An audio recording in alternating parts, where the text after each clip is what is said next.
Mike's on, can you? There we go. Mr. Chairman, there is one addition. The response to the State Housing Initiatives Partnership Program fiscal year 2021-22 final monitoring report, and staff is requesting that be added to consent. Yes, ma'am. Move to approve. Got a motion? Second? I got a second. All in favor? Aye. Aye. Passes 5-0. Any citizens to be heard? Miss Jessica? Yeah, I want to add, I'm sorry, I wanted to add Jennifer on for a little short presentation. Under presentation? On awards and presentations. I'm Yes, sir. sorry. Already got us. Got her. Yes, sir. Miss Lynn Arts. Miss Lynn spoke with me a little earlier. She's got actually three different things she wants to talk about. So I told her I would bear with her. Thank you. Yes, Good ma'am. evening, commissioners, and happy birthday. Thank you. I'm Lynn Arts. I'm a member of the Sarracenia chapter of the Florida Native Plant Society. I'm not speaking for them, but they are very interested in all three of the items that I have a few comments on. The first, these items are on the consent agenda. The first is item 6, the FDOT grants. I became aware of these when we were asked to write letters of support, which we did. And congratulations that you've been awarded these grants. We were thrilled to see that they include native plants. We're hoping that there will be an opportunity for the Sarracenia chapter to have input into the final plant selection. For example, other native oaks, rather than shoemart oaks, would be better suited to the dry sand hills along Coastal Highway 98, where this project will take place. And if you're at the high school, you can see, for example, some southern red oaks that are thriving.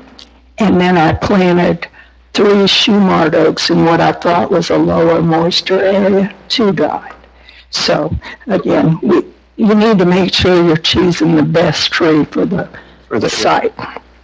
Also along the dry spots in the sunny 319 median, plants like the beautiful evergreen Conradina cannensis or false rosemary would be wonderful. So if there's an opportunity to have input into the final plant selection, we'd love it. And maybe keep us in mind in the future and let us have input even before the grants go in. There's tremendous expertise in this county.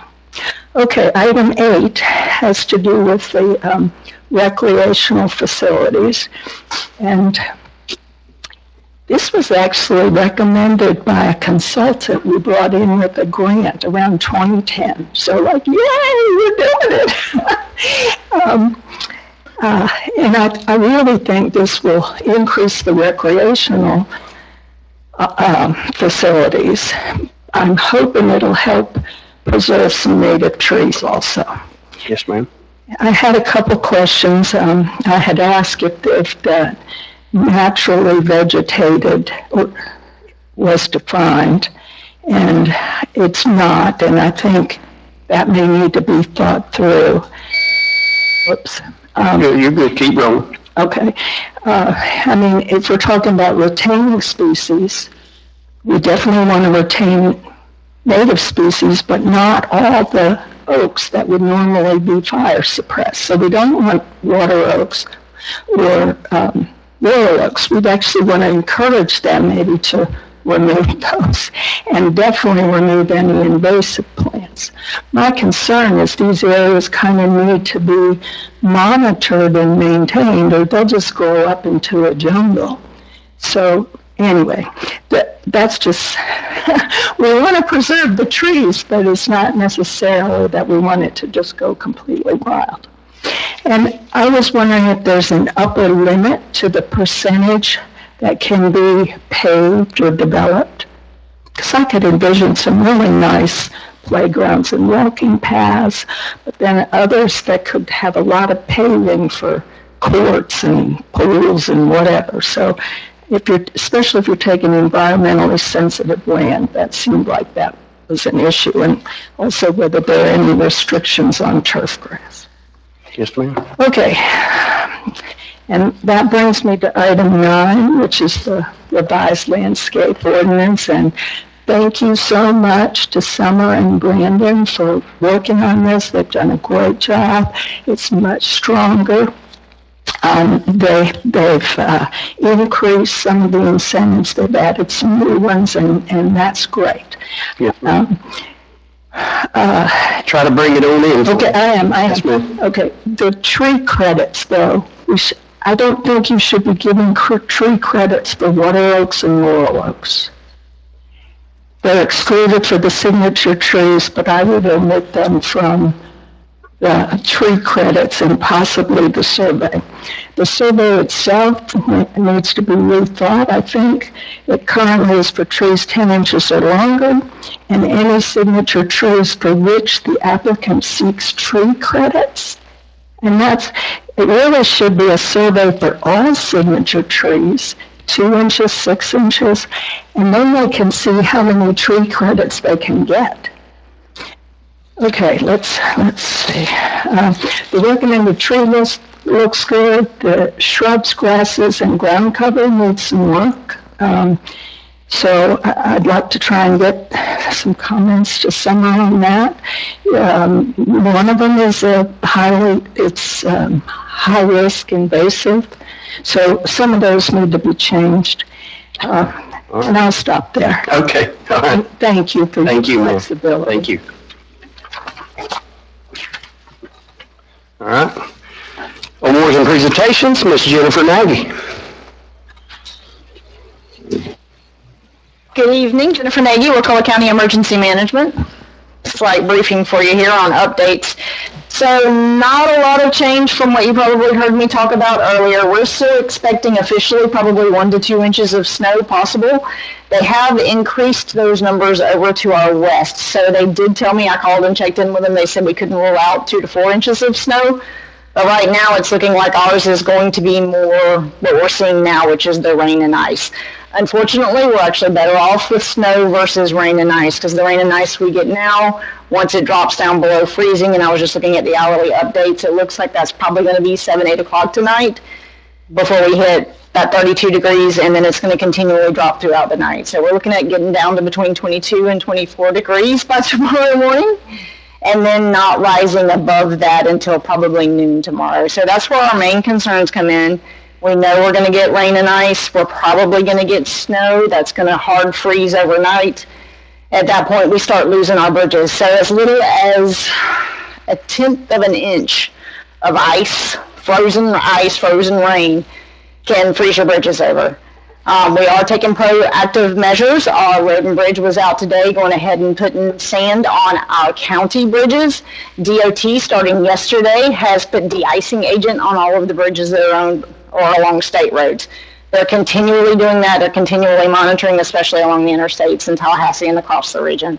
But we also have those contractors' phone numbers. I have those phone numbers. If we start seeing issues, we can call them. They will assist. Road and Bridge is on standby. They have additional sand trucks ready. They have additional crews ready. We activated the EOC at 8 o'clock this morning. We've kind of ran it with a skeleton crew, some coming and going for briefings, that kind of thing. We are keeping a skeleton crew, myself and Lucy, overnight tonight, so we will be spending the night there. We have a few extra dispatchers on tonight, just in case people don't heed the warnings, they don't stay off the road. We know we'll still be responding to emergency calls throughout the night, so we've got some extra people on call just in case things do go south. Same thing for tomorrow. We have extra people coming into the EOC in the morning. We're really asking the public to stay off the roads tomorrow. And really tonight, right? Like once we hit that freezing point, we know the roads are going to become more dangerous. So what you'll see first is for it to start accumulating in the shady areas, grassy areas along the ditches. Generally speaking, once you see that, it takes another hour to 2 hours before the roads become dangerous, because the roads they hold heat a little better. So once you see it start accumulating, you pretty much have an hour. After that hour, you can start seeing the black ice across the roads. Obviously, at night, you can't see the ice, right? So it becomes very, very dangerous to travel at night once this stuff starts coming down. Same thing throughout the day tomorrow, because it's not going to get above freezing till at least noon. we're not sure how long it's going to take to thaw that out where it's safe to drive on it again. So we're really just asking that people stay off the roads. If you do absolutely have to travel, of course, slow down below what you would normally travel, give yourself more distance between cars, standard safety for hazardous driving conditions. Other than that, things to expect. If those frozen rain, ice amounts, or snow amounts increase, we can start to see things like limbs get heavy with the ice and snow, limbs can fall, limbs take out power lines, and even the power lines themselves. If we start getting like 1/4 of an inch of that frozen rain, which is not impossible, if we get that, then just the ice itself can start to snap the power lines. So people need to be prepared for power outages. We have been in contact with Duke Energy and Talquin. They're prepared, they're watching, but they've made it clear that they also, of course, have to look at things like, are the bridges out? Is it safe for them to send their crews out to restore power? So if power goes out during the night tonight, people need to be prepared that they can be without power for several hours until we can get crews out there, and it just depends on how many power outages we have across the county. So same in that respect, it's kind of like the same as preparing for a storm, right? Make sure you have water, make sure you have food. In this case, make sure you have extra blankets and layers because you're going to lose your heat. If you do have a generator, follow your generator safety rules. Run them far enough away that you're not worried about the exhaust coming back into your house. Those types of protective measures are what we want our citizens to do. And then, of course, the standard cold stuff. Protect your pipes, wrap them to the extent possible, leave your water running overnight tonight, and that's going to be multiple nights. So tonight is the big concern as far as snow, rain, and ice, but it is supposed to remain cold every night this week through the weekend. So long duration cold event for us, not what we're used to. So got to keep those pets, pipes, plants, all the peas, make sure we're checking on our elderly neighbors, things like that, make sure we're keeping people warm. So those are the things we want our citizens to look out for. Let's see, what else? As far as other things we're doing, like I said, county is as ready as can be. They've topped off all the generators for public safety use. We've got crews on standby. EOC is activated. DOT is on standby. We've made contact with all of our electric companies. They're on standby and as ready as can be. You guys have questions for me? One comment. Yes, sir. I recommend all outdoor spigots too, not just one bathroom sink or something. If they're not covered and wrapped, I would run out all the outdoor spigots. Keep them running. Yes, sir. Please be careful when these bridges are ice up, and even though we are treating the bridges with sand, and DOT has treated the bridges with the 319 and 98 bridges with the salt treatment, half the time it doesn't work. Don't trust it at all. Act like it's frozen already. So. I would agree with that, and I would, for those that remember, we had a similar, though not as bad situation happen in 2018.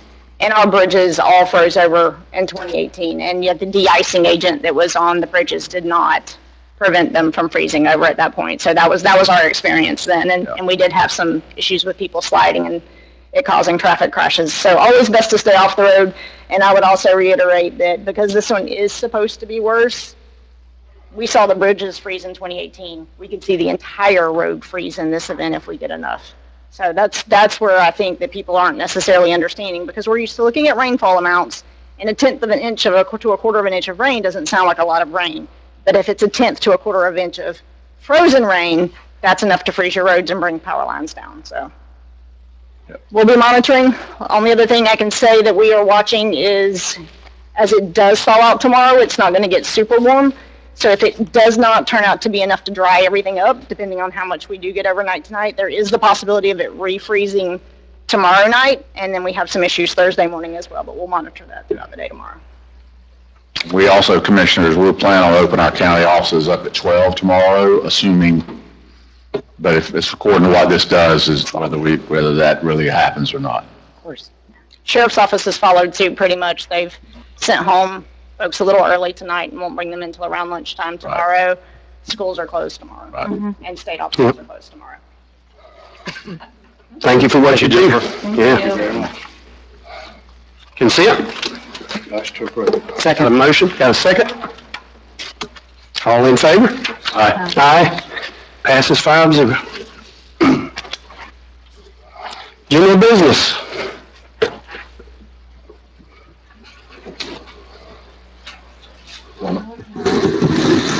Got it? Yes, sir. I seen her. Mr. Chairman, this is a request for the board's approval to adopt a resolution selecting 2 regular members and 1 new alternate member to the Code Enforcement Board, in addition to appointing an existing alternate member to serve as a primary member.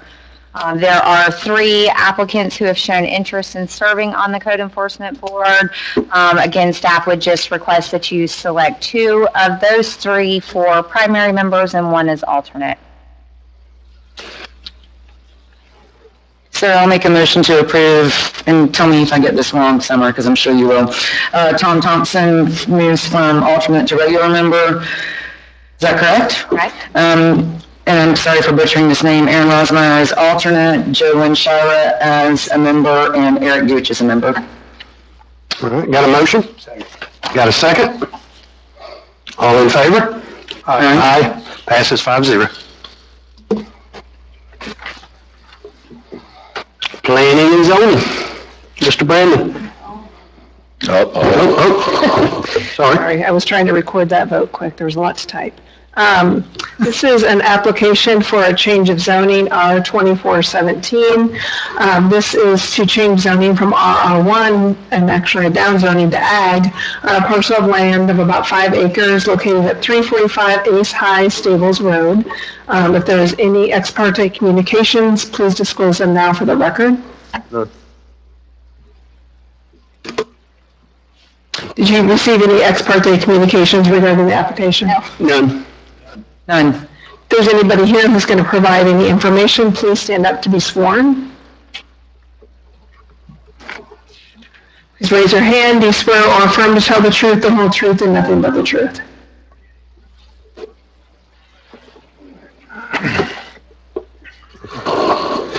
As Heather indicated, this is an application for change of zoning R24-17, which requests a change of zoning from RR1 to ag on a parcel of land containing approximately 5 acres. Motion to approve. Have a motion and a second? All in favor? Aye. Aye. Passes 5-0. The next item on the agenda requests board approval to conduct the public hearing and adopt an ordinance amending Chapter 7 of the Land Development Code pertaining to the application for approval of final plat. Under the current provisions of the Land Development Code, an applicant has 18 months to complete construction of all infrastructure required to serve the development from the date of Planning Commission's initial approval of their preliminary plat. If this requirement is not met, then the applicant has 2 options: either reapply for preliminary plat approval or request an extension for the Planning Commission for an additional 18 months to complete the project. Option 2 is proven to be difficult for staff due to the time it takes to prepare all necessary documents for the Planning Commission meeting. To simplify and create a more streamlined process, the proposed ordinance aims to give the Planning and Community Development Director the authority to approve a one-time extension of 18 months, given that the developer can show good cause for the extension and that the project is under active construction. Additionally, the proposed ordinance would help to minimize the amount of time staff would need to put into the process of getting an extension for preliminary plat approved, allowing them to better utilize their time for other priorities. Staff is recommending option 1 for approval. Motion to approve option 1. Have a motion? Second. Have a second? All in favor? Aye. Passes 5-0. The next agenda item requests board approval to conduct a public hearing and consider adopting an ordinance amending Chapter 5 and Section 6-18G of the Land Development Code pertaining to off-premise signs. On September 18th, 2023, the board directed staff to develop amendments to off-premise sign regulations. Currently, the code restricts the use of digital display billboards and lays out specific location requirements for the placement of all new permanent off-premise signs. The proposed ordinance amends the Crawfordville Town Center, Crawfordville Cottage Commercial, Crawfordville High Intensity Commercial, Crawfordville Low Intensity Commercial zoning districts to remove the prohibitions on billboards and off-premise signs if they are approved pursuant to Section 6-18G of the Wakulla County Code. Under this section of the code, a new provision to be known as remove and replace has been created. Under the newly created remove and replace provision, the owner would be able to remove 2 existing off-premise signs and replace one of them with a new sign in the same location as one of the previously existing signs. The implementation of this provision will aim to reduce the total number of billboards located within the county while also allowing sign owners to improve their sign face and structures. In an effort to improve the appearance of off-premise signs located within the county, the newly proposed ordinance will also remove the prohibitions on digital display billboards. This is the second of 3 required public hearings. The Board of County Commissioners will hold the final public hearing on this matter Monday, February 3rd, 2025, and staff is recommending option 1 for approval. Motion to approve option number 1 for approval. Do we have a motion? Second. Have a second? All in favor? Aye. Aye. Passes 5-0. Miss Jessica, do we have any citizens to be heard? No citizens to be heard. County Attorney. Nothing additional this evening. County Administrator. Nothing additional.